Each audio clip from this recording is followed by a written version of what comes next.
Hello, everyone. Today we're going to talk about the Constitution and the New Republic. In 1786, Western poor backcountry farmers they started a rebellion led by Shays. It was called the Shays Rebellion. Why did they rebel? Five reasons. Number one, farmers, the debtors, demanded cheap paper currency. Number two, they wanted lower taxes.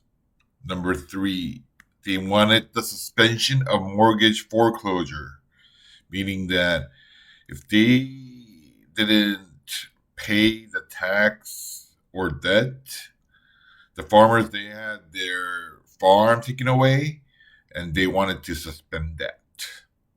Number four, debtor courts be staffed by elected rather than appointed officials because the officials were corrupted. And number five, they wanted to put an end to imprisonment for debt.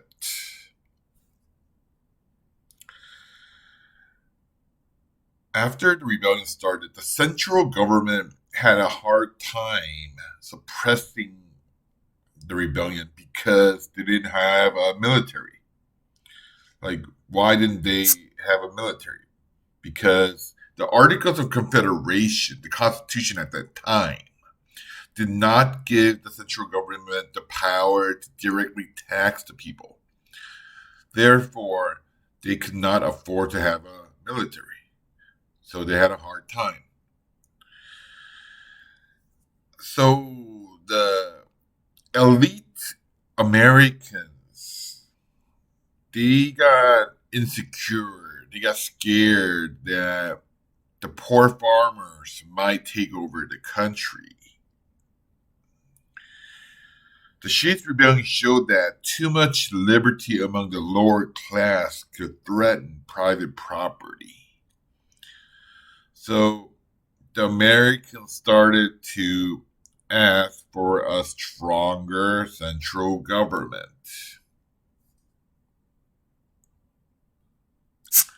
So, in each state, with the exception of Rhode Island, the delegates they got together in Philadelphia to revise the Constitution to give more power to the central government. This was called the Philadelphia Convention, also called the Constitutional Convention in 1787.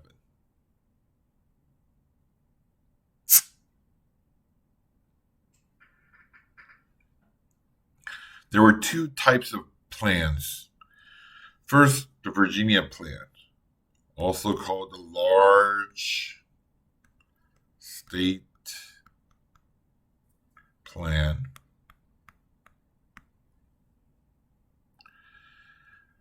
States which had many population wanted the political representation based on population. They wanted proportional representation.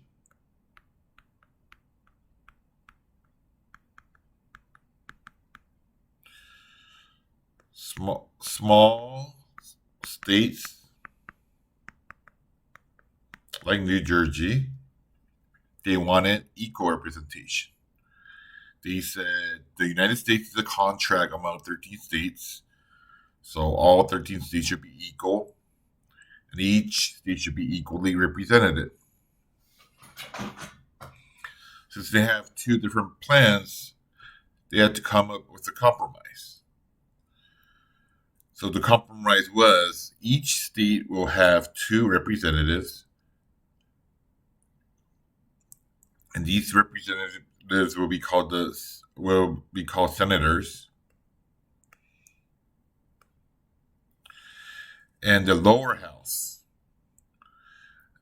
the representatives will be based on population. This was called the Great Compromise of 1787, or the Connecticut Compromise. There was also a compromise on choosing the president. Large states, they wanted the people to choose the president. The New Jersey plan wanted the states to choose the president. So the compromise was the people are going to select electors, and the electors will select the president. They did this to prevent democracy.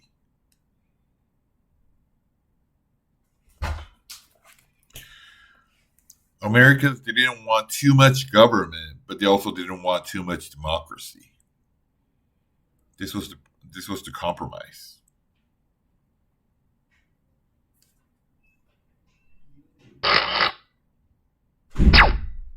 How are the electors chosen? Electors are chosen by the state's political party.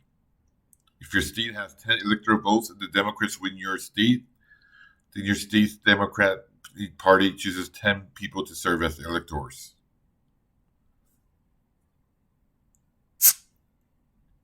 Slavery. Most of the slaves in the northern states and the middle states were abolished during the Revolution. However, there were still a lot of slaves in the southern states.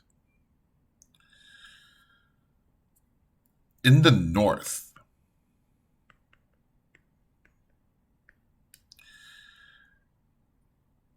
they wanted to count slaves as people for the purpose of taxation. Because they wanted to collect a lot of tax from the South, but not for the purpose of representation, because they did not want to give much power to the southern states. It was opposite in the South. In the South, they wanted to count slaves when it came to representation and not for the purpose of taxation. So they came up with a compromise called the Three-Fifths Compromise. One slave will be counted at a 3/5 of a population. Or if there are 10,000 slaves, this will be equivalent to 6,000 population. The Slave Trade Compromise.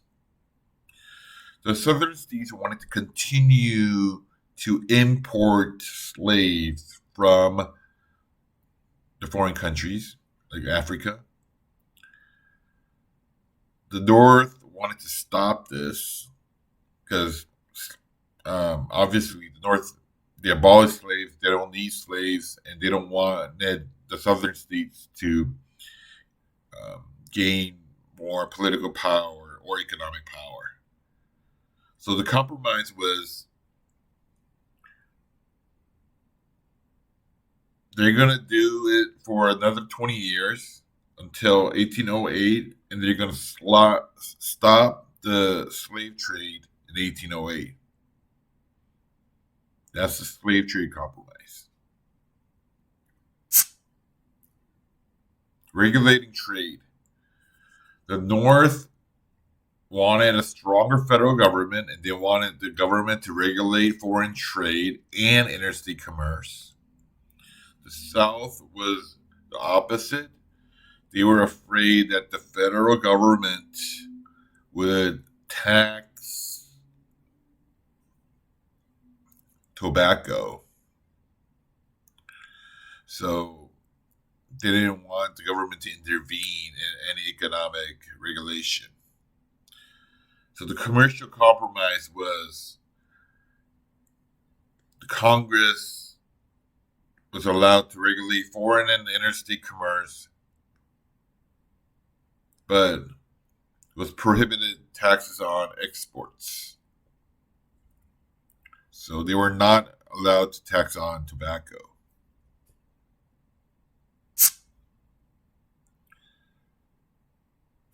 Separation of powers and checks and balances. The new U.S. Constitution created three branches of government: the legislature, Congress, made the laws. The executive branch, where the president works, they will enforce the laws. And the judiciary branch, the Supreme Court, will judge laws. The three branches will have spread out power, and each branch checks the power of the other. Federalism in America. The two governments, the national government, the state government, will share power. That's the concept of federalism.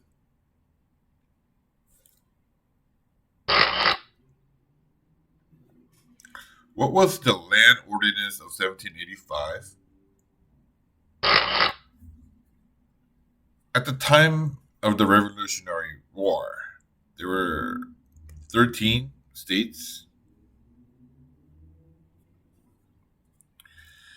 and there weren't many people living in the Northwest Territory. There were only some Indians. So the government, they wanted to spread the population into this area. They did it by starting to sell land in this area. They divided the land in the Northwest into 6 square miles and started to sell each section to the people at a very cheap price.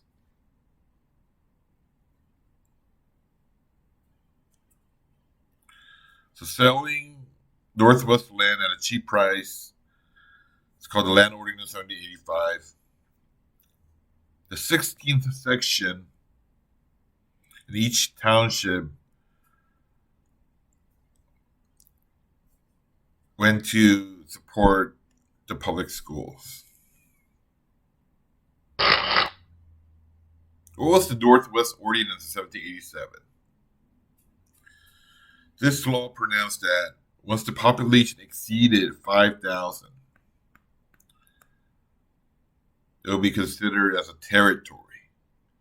And then once it exceeded 60,000, it will be able to apply for statehood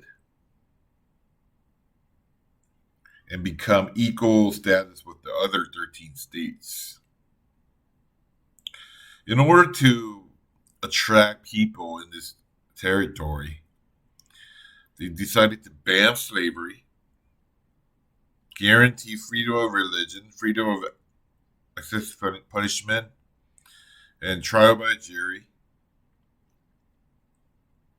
This was actually the first national law that prohibited the expansion of slavery. How is the U.S. Constitution set up? At the introduction, Article 1 talks about the Congress and what it could do. Article 2 was about the executive branch of the president. Article 3 was about the Supreme Court. What are the key things that you need to know to understand the U.S. Constitution? If you go to Article 1, Section 8, it has the list of all the things that the central government can do. These were called the enumerated or express powers. Okay?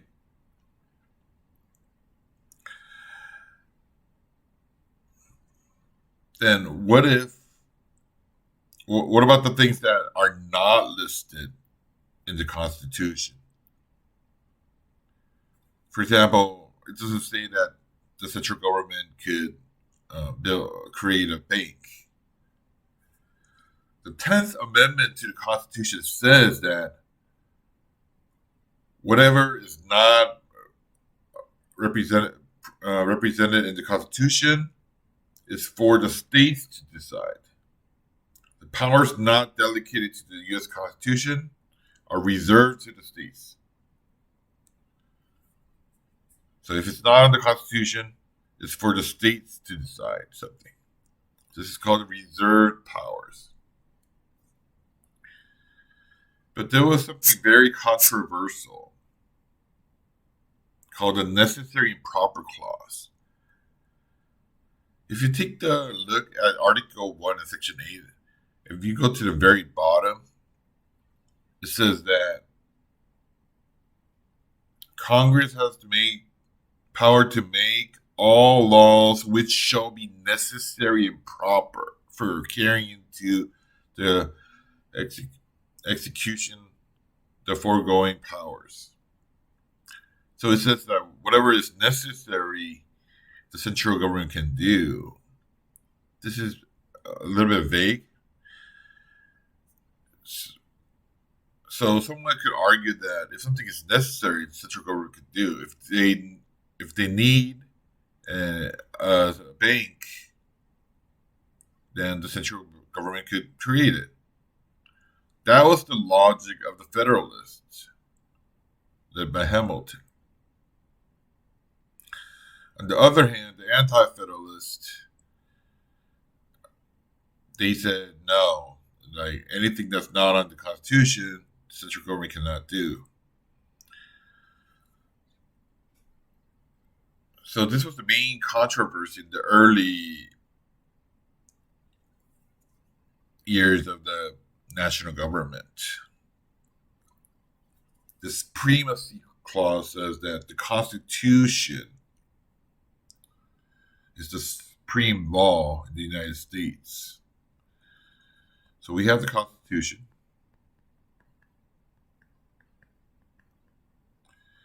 And based on the Constitution, we'll make federal laws.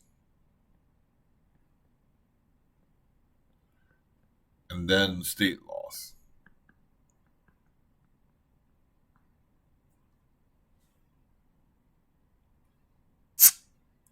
What was the Judiciary Act of 1789? It established 6 justices in the Supreme Court. It created 13 district courts and 3 circuit courts. Now let's talk about the Federalist and the Anti-Federalist. The Federalist, they wanted a strong central government, more power for the central government. And instead of the Articles of Confederation, they supported the new U.S. Constitution, which gave more power to the central government. The Anti-Federalists, they wanted a weak central government, and they supported the Articles of Confederation. They didn't want to change the Constitution. Who were the Federalists? Wealthy and educated people like George Washington, Benjamin Franklin, James Madison, Hamilton. Who were the Anti-Federalists? John Hancock, George Mason, George Clinton.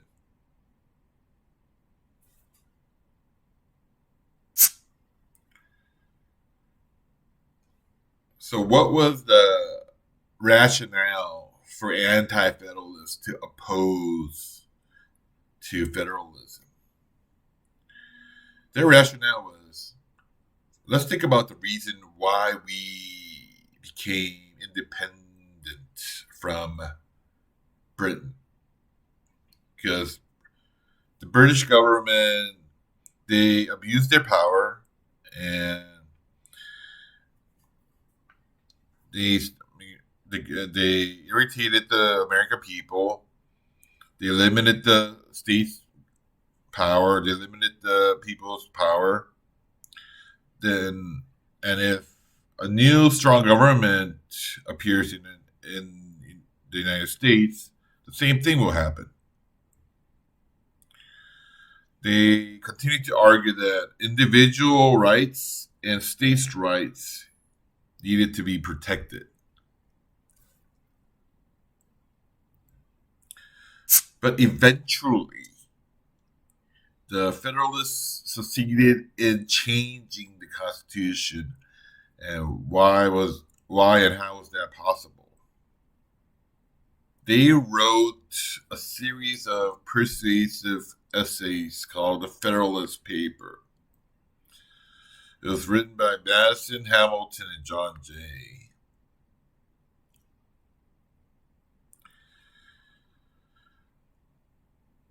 The Anti-Federalists, they opposed the new Constitution, but they didn't have an alternative.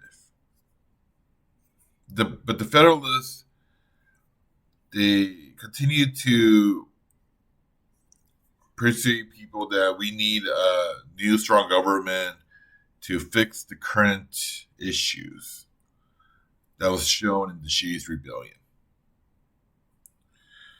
The Federalists, they needed 9 out of 13 states to ratify the Constitution.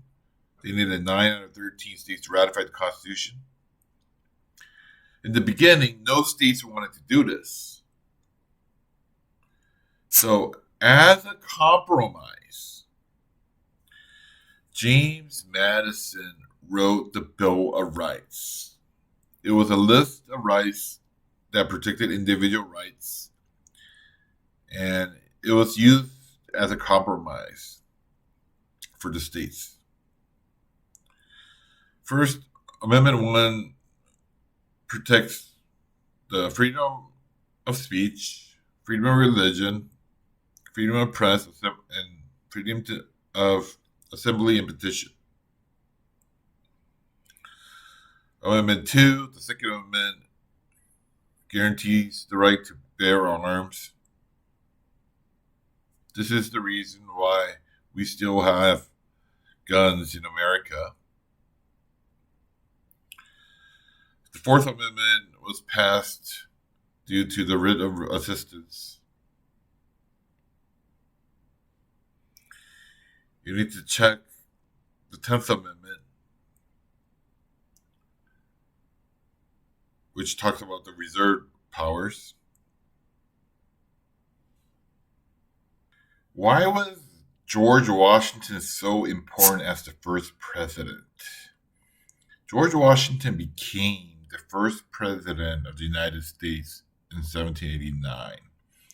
He was so important because he would set precedents for every president after him. He created the official cabinet.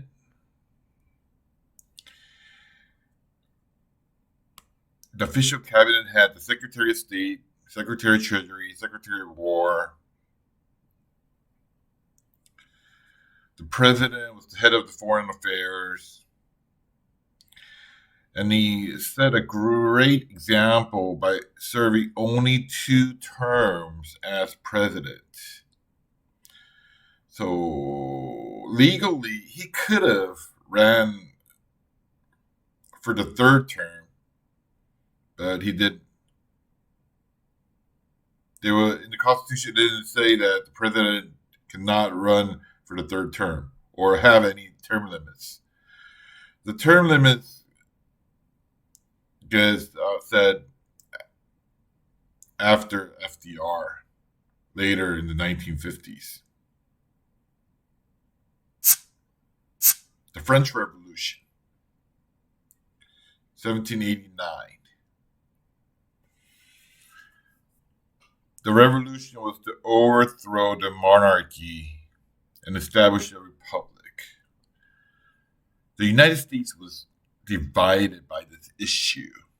The Federalists, they supported the monarchy. The Anti-Federalists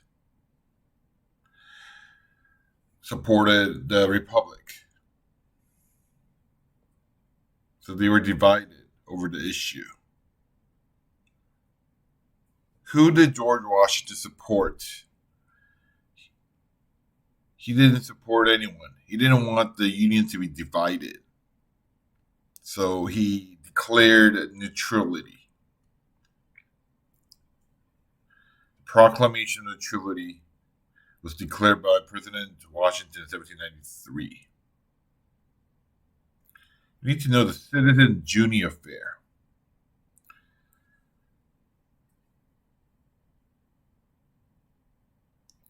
A French diplomat named Junie came to America to get support for the French Revolution. But President Washington did not want to support anyone. He wanted to stay neutral. So he didn't meet Junie. So Junie just stayed in America, married an American girl, and became an American citizen. That's why it's called the Citizen Junie affair. So after this incident, George Washington declared the Proclamation of Neutrality.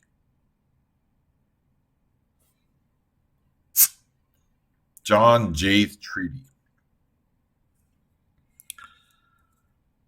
There was a huge problem in Europe. The British ship continued to harass American frontier settlers and U.S. ships on the oceans. They did something called impressment. Impressment means the British vessels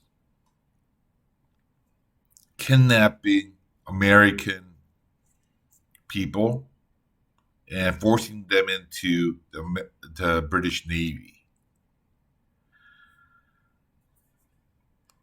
The citizens of America wanted George Washington to do something about this. So George Washington sent John Jay,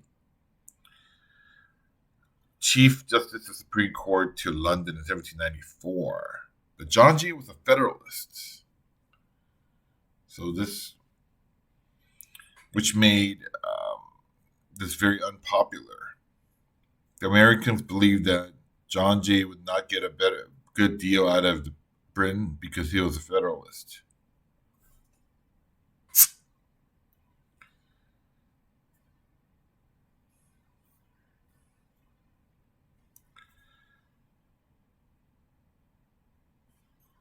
What was the Jay's Treaty? So Britain, they agreed. They renewed their pledge to remove their troops from U.S. soil. And U.S. was forced to pay pre-revolution debts owed to British merchants. And this gave a temporary peace between the two countries. However, nothing was discussed about impressment.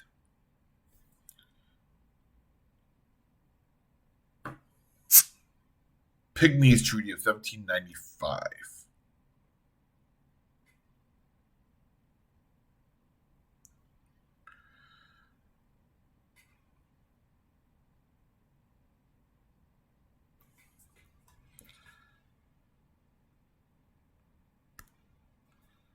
Port of New Orleans was very important for the Americans because at that time there were really no land transportation. So anything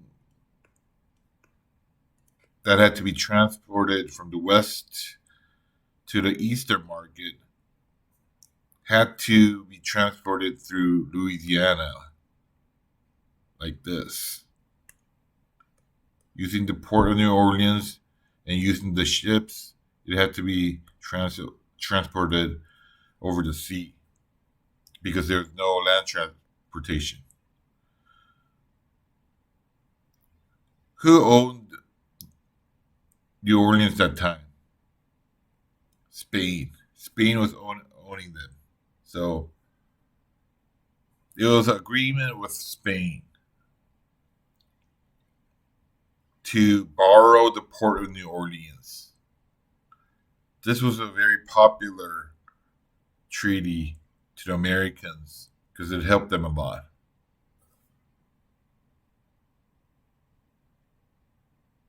What was Alexander Hamilton's economic plan?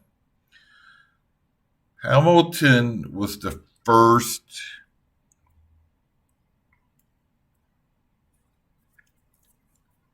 Secretary of Treasury.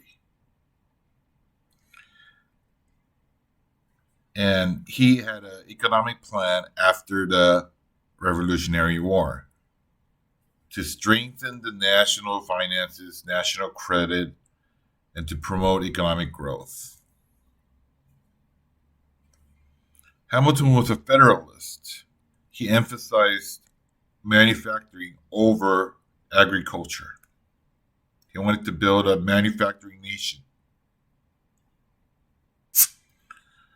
You need to know the 6 components of the Hamilton's economic plan. Number 1, funding at par. To fund the federal debt at face value with current holders of government bonds. Number 2, he wanted to assume all the state debts and have it into one big debt. So assuming all states' debts and turn it into one national debt. Number 3, he wanted to create the Bank of the United States. He wanted to create a national bank. Number 4, he wanted to impose whiskey tax to the farmers and use that money to fund manufacturing. Number 5, he wanted to create a tariff. It was called the Tariff of 1789. He wanted to impose tariffs on imported goods and use that money to support manufacturing. Number 6, he wanted a direct subsidy to manufacturers. However, this plan was rejected. Let's go back to the National Bank controversy. Is the National Bank constitutional? Jefferson argued that if the Constitution did not specifically authorize the Congress to create a national bank, on the Constitution, it doesn't say that the Congress could create a bank. He says, whatever the Constitution does not permit, it forbids. Therefore, that power goes to the states. Hamilton's argument was using the necessary clause, anything that was necessary for the federal government could do. He used this elastic clause to create the bank. George Washington's decision. George Washington eventually decided to build the first national bank of the United States.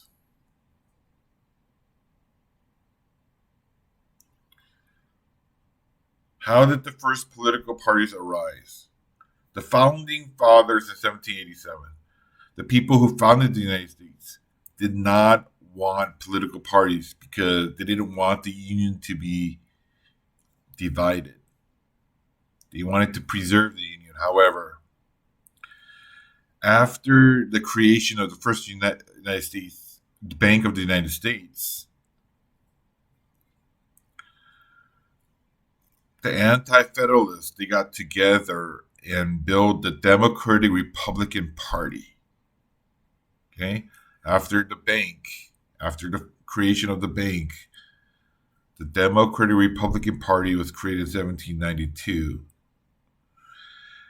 and following that, they formed the Federalist Party right after. So the Federalist Party was created in 1793. They believed in a bigger government, strong central government with more power, rich people in the North usually supported them, and they were pro-British in foreign policy.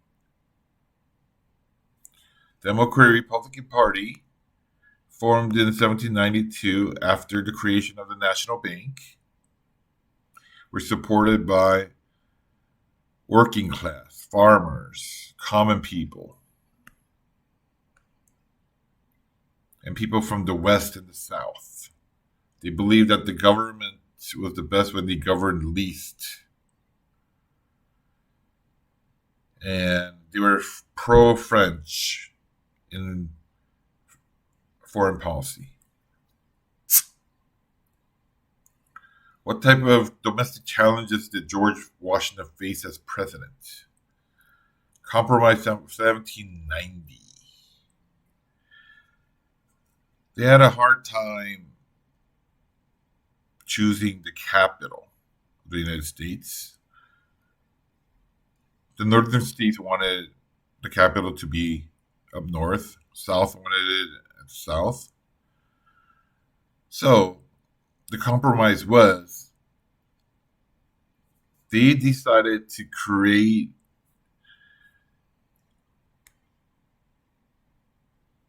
a place called Washington, D.C., in between Maryland and Virginia, and have the capital in the South. Instead, they passed the Funding Act and supported Hamilton's plan for assumption of the war debt. One of Hamilton's plan was assuming all the states' debt and collecting it and having it into one national debt. So the Funding Act was for the North. The Residential Act, which chose the capital, was for the South. That was called the Compromise of 1790.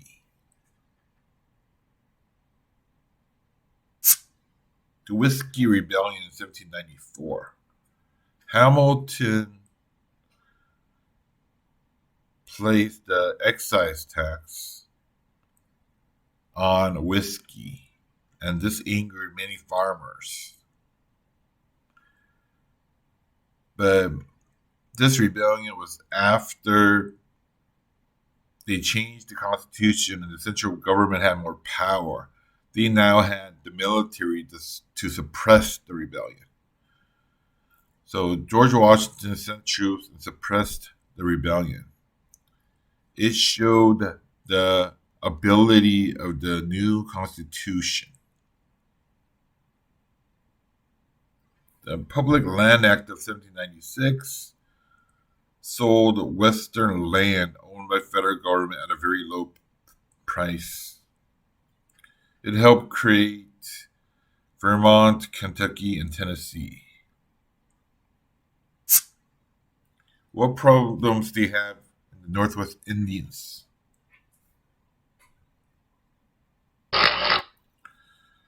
Let's get to this area. There were Indians living in the Northwest, and the Americans, they would continue to head west. After the Battle of Fallen Timbers, it was a struggle between the American Indians in the United States for control of the Northwest Territory. This basically ended the controversy or most of the conflict between the American Indians and Americans in the Northwest Territory.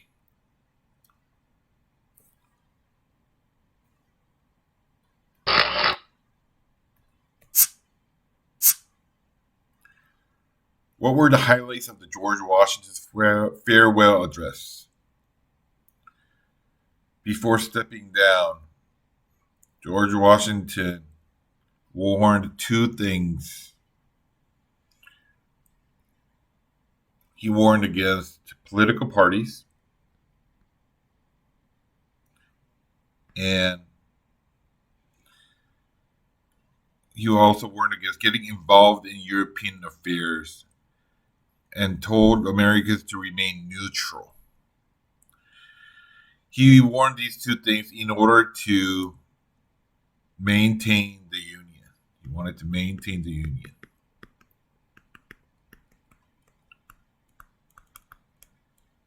Political parties, like Federalist parties and Democratic Republican parties, are not going to help. If they get involved in European affairs too much, for example, the French Revolution, eventually the Union will get divided. So he warned against these two and wanted the Union to stick together.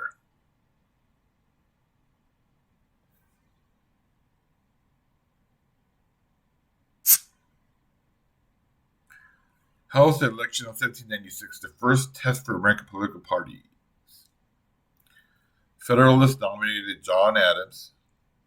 The Democratic Republican Party nominated Thomas Jefferson. It was the first time that they had two different parties, so it was a challenge for the American politics. John Adams won by 3 electoral votes. Jefferson became the vice president by receiving the second highest electoral votes. Back then, before the 12th Amendment, whoever had the highest vote became president and second became vice president. And they later changed this in 1804 with the 12th Amendment. Who was John Adams? And what do you need to know about John Adams' presidency? He was a Federalist. He supported strong national government. And he was pro-British. What was the XYZ affair? After U.S. declared neutrality, they were attacked by French warships.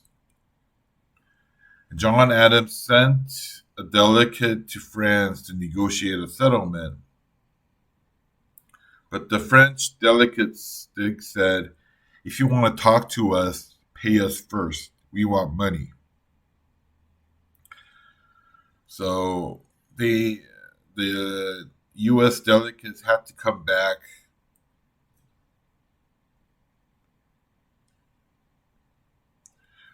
without even talking to them.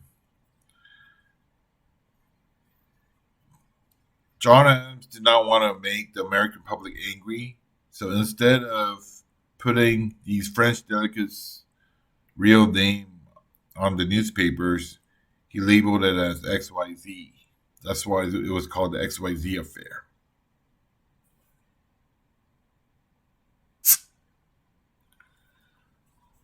From 1798 to 1800,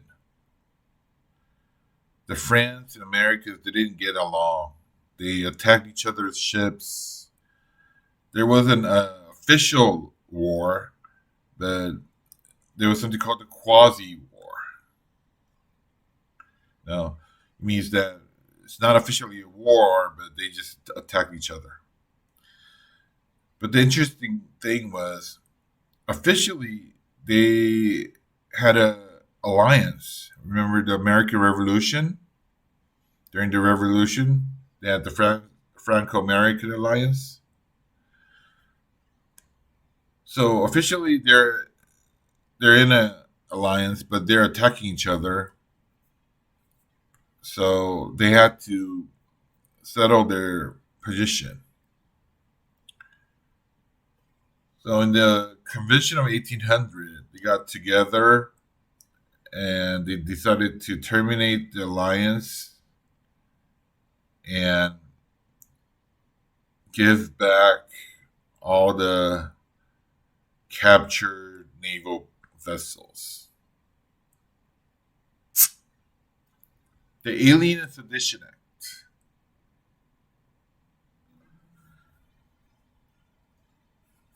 John Adams was a Federalist, and he was insecure about his presidential position, and he wasn't sure that he was going to get reelected the next election. So he wanted to limit the power of the opponent. He wanted to limit the power of the Democratic Republican Party, and he started doing that with the Alien Act. Alien Act allowed the president to deport foreign people, like France people, because like French people did not like him. So John Adams deported French people. The Sedition Act made it illegal for the newspaper to criticize the president or Congress.